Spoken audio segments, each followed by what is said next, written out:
Renesancia bola zlatým vekom ľudstva. Obrodenie človeka vo všetkých jeho podobách. Ľudia sa zaujímali o vesmír, vedu, chceli sa učiť, objavovať, rozprávali všetkými 4 jazykmi. Sám veľký Michelangelo bol sochár, architekt, maliar a čas od času napísal 600 strán básni. Za jediný rok namaloval 135 obrazov, vyzdobil Sixtinskú kaplnku a z chybného kusa mramoru vytesal Davida.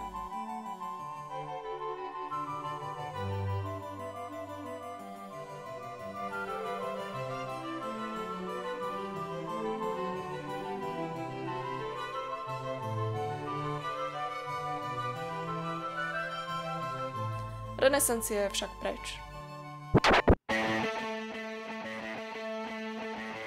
Človek moderný uprednostňuje odpočinok.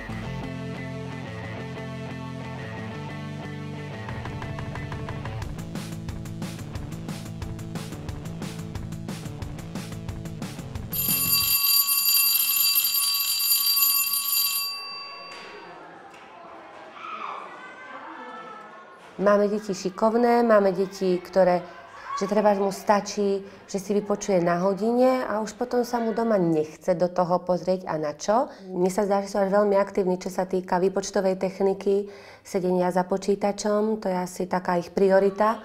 Málo detí vidno na športoviskách, málo detí vidno tak klasicky vonku, ako sme my v našom veku sa trebárs hrávali. Teraz sa tá mládež skôr sťahuje domov a vravím za tým počítačom. Robia si pravidelne domáce úlohy a mnohí v škole, ale pravidelne.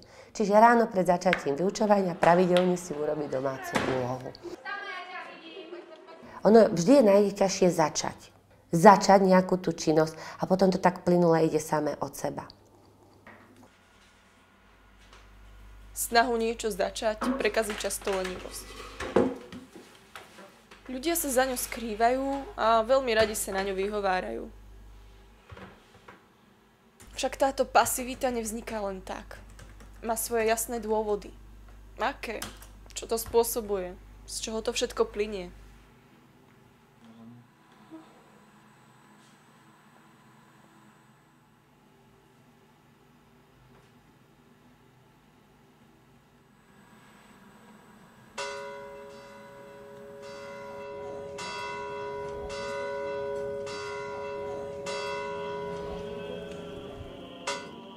Strach môže ovplyvniť lenivosť, si myslím. Môže ju tak zosilniť, že bojím sa niečo urobiť. Napríklad bojím sa urobiť rozhodnutie v niečom a vedie ma to potom k pasivite, že radšej nič nerobím, ako by som sa pomýlil, ako by som niečo pokazil. Takže ľudia sa jednoducho boja niečo robiť a tak radšej nerobia nič. Možno sa dá prežiť s heslom: kto nič nerobí, nič nepokazí. Pokaziť niečo ešte neznamená, že je to niečo zlé. Pretože aj keď niečo pokazíme, tak sa z toho môžeme poučiť a nabrať skúsenosti. A teda človek, ktorý nič nepokazí, znamená, že nič nerobí a teda ani nemôže mať skúsenosti. Je potrebné niečo robiť a je nutné brať za to následky. Mýliť sa je ľudské. Ale kde je tá hranica, za ktorou je to už zlé? A čo s tými, ktorí ju už prekročujú? No tak čo robím? Tak si musím niečo zarobiť na to jedlo, že aby som mal lieky drahé, teraz platím a zadarmo myslím, že nikto mu za ním nepríde ani povie mu, na to máš. Bo dneska je ťažká doba. Nehnevajte sa. Ja chcem niečo povedať. Ja som 27 rokov sama, dvoch synov som vychovala. Kdy som hľadala prácu. Nie len tedy sa pustám žobrať, keď sneh je 0,5 metra, ale pýtajme sa, čo sme cez leto robili. Nech sa vám darí.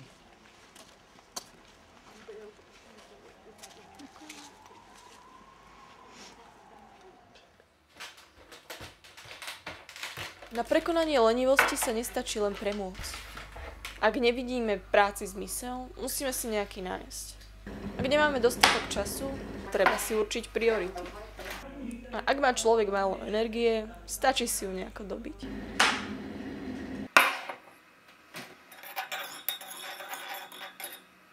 Proste tých možností dneska je strašne veľa, len treba chcieť. Povedať si aj napriek tomu, že treba je počasie zlé, alebo že je vonku zima, alebo že sa mi proste jednoducho nechce ani spod periny vyliezť, nejak to prekonať a zapracovať na sebe. No ja myslím, že každého to trafí trošku. Lenivosť je tendencia, ktorá nám aj pomáha. Keby sme túto tendenciu nemali v sebe, tak nedokážeme odpočívať napríklad, oddychovať.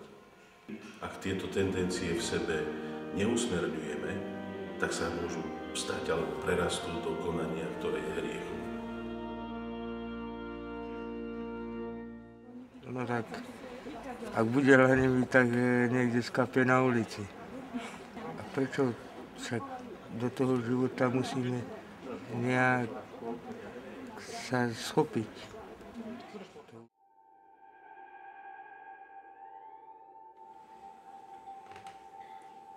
Sem tam sa každému nechce.